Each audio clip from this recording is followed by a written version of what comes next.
DCB മീഡിയയുടെ പുതിയൊരു വീഡിയോയിലേക്ക് സ്വാഗതം. ആധാർ കാർഡ് ഉള്ളവരെല്ലാം അറിഞ്ഞിരിക്കേണ്ട വളരെ പ്രധാനപ്പെട്ട അറിയിപ്പുകളാണ് നിങ്ങളുമായി ഷെയർ ചെയ്യുന്നത്. ആധാർ കാർഡ് ഉള്ളവരുടെ വീടുകളിൽ ഇനി ഉദ്യോഗസ്ഥർ നേരിട്ടെത്തി അന്വേഷിക്കും. നിങ്ങളുടെ ആനുകൂല്യങ്ങൾ മുടങ്ങാതിരിക്കുവാൻ വീഡിയോ മുഴുവനായും കാണുക.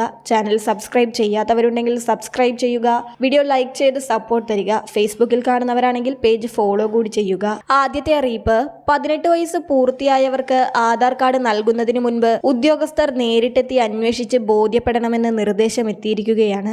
ആധാർ എൻറോൾമെന്റ് സമയത്ത് നൽകിയ രേഖകളുടെ ആധികാരികത ഉറപ്പാക്കിയ ശേഷമേ ഇനി ആധാർ നൽകുകയുള്ളൂ. ഇതിനായി തദ്ദേശ സ്ഥാപന സെക്രട്ടറി, വില്ലേജ് ഓഫീസർ എന്നിവരെയാണ് നിയോഗിച്ചിട്ടുള്ളത്. വ്യാജ ആധാർ വിതരണം ചെയ്യുന്നില്ലെന്ന് ഉറപ്പാക്കുവാനാണ് പുതിയ പരിഷ്കാരം. അപേക്ഷിക്കുന്ന ഘട്ടങ്ങളിൽ വിവരങ്ങൾ കേന്ദ്ര സർക്കാരിന്റെ പോർട്ടലിലേക്കാണ് എത്തുക. വെരിഫിക്കേഷനായി സബ് കളക്ടർമാർക്ക് തിരികെ എത്തും. സബ് കളക്ടർമാരാണ് വില്ലേജ് ഓഫീസർമാരും തദ്ദേശ സെക്രട്ടറിമാരും വഴി ഫീൽഡ് വെരിഫിക്കേഷൻ നടത്തി റിപ്പോർട്ട് തിരികെ സമർപ്പിക്കുക. അപേക്ഷാ സമയത്ത് നൽകിയ രേഖകളുടെ ആധികാരികതയും ഈ ഘട്ടത്തിൽ ഉറപ്പാക്കും. എറണാകുളം, തൃശൂർ ജില്ലകളിൽ തദ്ദേശ സെക്രട്ടറിമാരും ബാക്കി ജില്ലകളിൽ വില്ലേജ് ഓഫീസർമാരുമാണ് സ്ഥിരീകരണം നടത്തുന്നത്. അപേക്ഷിച്ചു കഴിഞ്ഞാൽ സംസ്ഥാന സർക്കാരിന്റെ സ്ഥിരീകരണത്തിനായി കാത്തിരിക്കണമെന്നതാണ് അറിയിപ്പെങ്കിൽ രേഖകൾ സഹിതം തദ്ദേശ സ്ഥാപനങ്ങളിലെത്തി പരിശോധനയ്ക്ക് നൽകാം. വേഗത്തിൽ ആധാർ വേണ്ടവർക്കാണ് ഇത്തരമൊരു സൗകര്യമൊരുക്കിയത്. 18 വയസ്സ് പൂർത്തിയായവരുടെ ആധാർ എൻറോൾമെന്റ് ജില്ലാ, ബ്ലോക്ക് തല അക്ഷയ കേന്ദ്രങ്ങളിൽ മാത്രമാക്കിയിട്ടുണ്ട്. വ്യാജ ആധാർ തടയുക എന്നത് ലക്ഷ്യമിട്ടാണ് നിർണായക പരിഷ്കാരങ്ങൾ ഇപ്പോൾ നടപ്പാക്കുന്നത്. അടുത്ത അറിയിപ്പ്, ഇന്ന് കേന്ദ്ര സംസ്ഥാന സർക്കാരുകളുടെ ആനുകൂല്യങ്ങൾ ഉൾപ്പെടെ മറ്റ് ആനുകൂല്യങ്ങളെല്ലാം തന്നെ ലഭിക്കുന്നതിന് ആധാർ കാർഡ് ഒരു അടിസ്ഥാന രേഖയാണ്. PM കിസാൻ സമ്മാൻ നിധി, ക്ഷേമ പെൻഷൻ, ആയുഷ്മാൻ ഭാരത്, കുട്ടികൾക്കുള്ള സ്കോളർഷിപ്പുകൾ തുടങ്ങിയവയെല്ലാം ആധാർ അധിഷ്ഠിത ആനുകൂല്യങ്ങളാണ്. ഇതോടൊപ്പം ബാങ്ക് അക്കൗണ്ട്, ഗ്യാസ് കണക്ഷൻ, ഭൂമി, വാഹന രജിസ്ട്രേഷൻ, റേഷൻ കാർഡ് തുടങ്ങിയവയൊക്കെ ആധാർ കാർഡുമായി ലിങ്ക് ചെയ്യണമെന്ന നിർദ്ദേശവുമുണ്ട്. അതിനാൽ തന്നെ നമ്മുടെ രാജ്യത്ത് ആധാർ കാർഡിന്റെ പ്രാധാന്യം വളരെ വലുതാണ്. ആധാർ കാർഡ് എടുത്ത് 10 വർഷം കഴിഞ്ഞിട്ടും അത് പുതുക്കിയിട്ടില്ലെങ്കിൽ നിങ്ങളുടെ ഈ ആനുകൂല്യങ്ങൾ മുടങ്ങുന്നതായിരിക്കും. 10 വർഷം കഴിഞ്ഞ ആധാർ കാർഡുകൾ പുതുക്കണമെന്ന് അധികൃതർ നേരത്തെ നിർദ്ദേശിച്ചിരുന്നു. എന്നാൽ ഇപ്പോഴും ആധാർ കാർഡ് അപ്ഡേറ്റ് ചെയ്യാത്ത നിരവധി പേരുണ്ട്. നിങ്ങളുടെ പേരിലും അഡ്രസ്സിലും മാറ്റമൊന്നില്ലെങ്കിൽ പോലും 10 വർഷത്തിലൊരിക്കൽ ആധാർ അപ്ഡേറ്റ് ചെയ്യുന്നത് ആധാർ വിവരങ്ങളുടെ കൃത്യത ഉറപ്പുവരുത്തുവാനാണ്. അതിനാൽ തന്നെ ആധാർ സൗജന്യമായി പുതുക്കുന്നതിനുള്ള സമയം സെപ്റ്റംബർ 14 അവസാനിക്കേണ്ടത് ഇപ്പോൾ ഡിസംബർ 14 വരെ നീട്ടിയിരിക്കുകയാണ്. 10 വർഷം കഴിഞ്ഞ ആധാറുകൾ പുതുക്കാനോ അല്ലെങ്കിൽ നിലവിലുള്ള നിങ്ങളുടെ ആധാർ വിവരങ്ങളിൽ എന്തെങ്കിലും തിരുത്തലുകൾ വരുത്തുവാനുണ്ടെങ്കിലോ UIDAIയുടെ വെബ്സൈറ്റിൽ കയറി സൗജന്യമായി ഇക്കാര്യങ്ങൾ ചെയ്യുവാൻ സാധിക്കുന്നതാണ്. അക്ഷയ കേന്ദ്രങ്ങളിലോ മറ്റ് ഓൺലൈൻ സർവീസ് സെന്ററുകളിലോ ആണ് ഇത് ചെയ്യുന്നതെങ്കിൽ ആ സ്ഥാപനങ്ങൾ നിശ്ചയിക്കുന്ന ഒരു നിശ്ചിത തുക ഫീസായി നൽകണം. സ്മാർട്ട് ഫോൺ വഴിയോ ലാപ്ടോപ്പ് വഴിയോ ഒക്കെ സ്വയം ഇത് ചെയ്യുന്നതിനാണ് ഈ സൗജന്യ സേവനം അനുവദിച്ചിരിക്കുന്നത്. കൂടാതെ ഇതുവരെ ആധാറിൽ നമ്പർ നൽകാത്തവരുണ്ടെങ്കിൽ നിങ്ങളുടെ മൊബൈൽ നമ്പറും നൽകുവാൻ ശ്രദ്ധിക്കുക. പ്രവർത്തനരഹിതമായ നമ്പറാണ് നൽകിയിരിക്കുന്നതെങ്കിൽ അതും മാറ്റുവാൻ ശ്രദ്ധിക്കുക.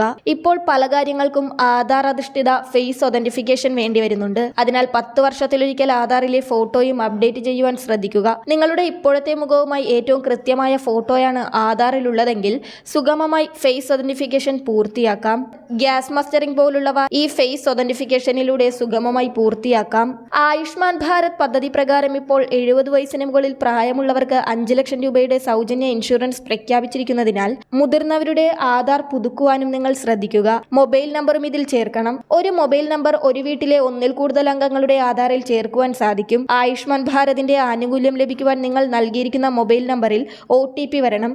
എന്നാലേ തുടർ നടപടികൾ സാധ്യമാകൂ. അതോടൊപ്പം കുട്ടികളുടെ ആധാർ കാർഡും അപ്ഡേറ്റ് ചെയ്യണം. കുട്ടികളുടെ ആധാർ കാർഡ് ആദ്യം അപ്ഡേറ്റ് ചെയ്യേണ്ടത് 5 വയസ്സിലാണ്. ആ സമയത്ത് അവരുടെ ബയോമെട്രിക് രേഖകളും ചേർക്കണം. 7 വയസ്സിന് മുൻപ് വരെ ഇത് സൗജന്യമായി ചെയ്യുവാൻ സാധിക്കും. എന്നാൽ 7 വയസ്സ് കഴിഞ്ഞാൽ ഇത് ചെയ്യുന്നതിന് 100 രൂപ നൽകണം. 7 വയസ്സിന് മുൻപ് ഇത് ചെയ്യുന്നവർക്ക് പിന്നീട് 15 വയസ്സിന് ശേഷം വീണ്ടും ബയോമെട്രിക് അപ്ഡേഷൻ നടത്തണം. എന്നാൽ ആ സമയം സൗജന്യമായി പുതുക്കാം. എന്നാൽ 7 വയസ്സിന് ശേഷമാണ് പുതുക്കുന്നതെങ്കിൽ 15 വയസ്സ് കഴിഞ്ഞ് പുതുക്കുമ്പോഴും നിങ്ങൾ പണം നൽകേണ്ടി വരുമെന്ന കാര്യം ശ്രദ്ധിക്കുക. കുട്ടികളുടെ ആധാർ കൃത്യമായി അപ്ഡേറ്റ് ചെയ്താൽ മാത്രമേ സ്കോളർഷിപ്പുകൾ ഉൾപ്പെടെയുള്ള ആനുകൂല്യങ്ങൾ ലഭിക്കുകയുള്ളൂ. നിലവിൽ നമ്മുടെ സംസ്ഥാനത്ത് റേഷൻ കാർഡിന്റെ മസ്റ്ററിംഗ് നടന്നു വരികയാണ്. 5 വയസ്സ് കഴിഞ്ഞ മഞ്ഞ പിങ്ക് റേഷൻ കാർഡിലെ എല്ലാ അംഗങ്ങളും മസ്റ്ററിംഗ് ചെയ്യണം. 5 വയസ്സ് കഴിഞ്ഞ കുട്ടികളുടെ ബയോമെട്രിക് വിവരങ്ങൾ ചേർത്തവർക്ക് ഈ മസ്റ്ററിംഗ് പെട്ടെന്ന് ചെയ്യുവാൻ കഴിയും. സൗജന്യമായി ആധാർ വിവരങ്ങൾ സ്വന്തമായി പുതുക്കുവാനുള്ള തീയതി ഇപ്പോൾ 3 മാസം കൂടി നീട്ടി ഡിസംബർ 14 വരെ ആക്കിയിരിക്കുകയാണ്. ഇനിയും ആധാർ കാർഡുകൾ പുതുക്കാത്തവർ എത്രയും വേഗം പുതുക്കുവാൻ ശ്രദ്ധിക്കുക.